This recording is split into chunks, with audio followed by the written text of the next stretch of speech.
So Steve McQueen, thank you so much for coming and bringing your movie to our festival. Thank you. I think it's interesting that you, a British citizen, have made what I think is the ultimate movie on American slavery, or slavery in America. What do you think drove you to make this movie, and why are you the right person to have done it? Well, I don't really think I don't really think my nationality comes involved in this project when I was thinking about it, because I'm part of the slavery diaspora. I'm part of that history.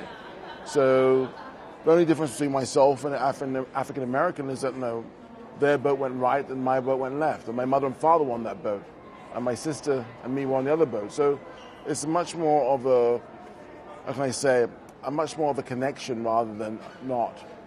And it was my passion to make this film. I was interested in trying to make a story about slavery because I felt in my eye there wasn't one which I could sort of look at and relate to in a way. Mm-hmm. And can you tell us just a little bit about casting and how you made the decisions about who would play the key roles?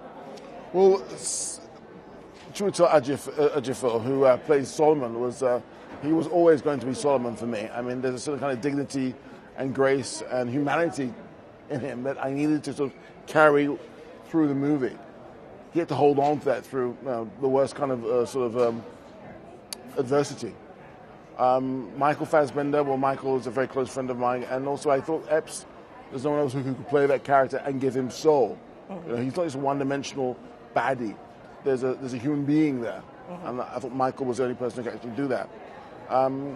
Lupita Nyong'o, that was a completely different kettle of fish, in the way that we auditioned over 1,000 girls. Wow. To get her. I mean, it was like looking for Scarlett O'Hara. And finally, through that process, we found her. So I'm very, very happy. Yeah, amazing. What was it like on set, especially with like Michael and then Chiwetel? Was that difficult? I mean, just was there tension naturally? I mean, or when the camera stopped rolling, did everybody go back to themselves? Well, they're actors in the way that, and we were family on set for the crew.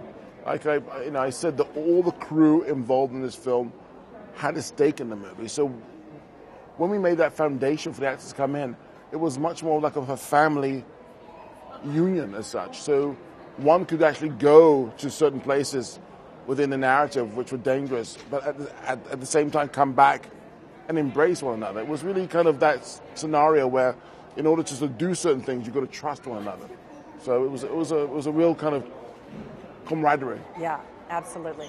As you know, we at AARP have what we call Movies for Grownups, and we call certain movies for Grownups because they speak to the grown-up or 50-plus audience in a number of ways. Sure. Your films, including Shame and Hunger, would qualify even though you and many of the cast members are not 50, but because of the subject matter. So not yet, hopefully. I mean, as in, I hope I get there. Yes, you will. But what's your next project? My next project, right now my next project is to be with my family, I'll be honest with you. My son just started school, he's 4 years old, just started school, and I need to be there. I need to find, Actually, I went to parents' evening not so long ago, and it was fun. It was just to go back to school again. So that's my next project. My son and my daughter, who's so I need to focus on them. Good and my for wife. You. Yes, her too. Well, thank you again for coming. Congratulations. Fabulous movie. My pleasure. Thank you.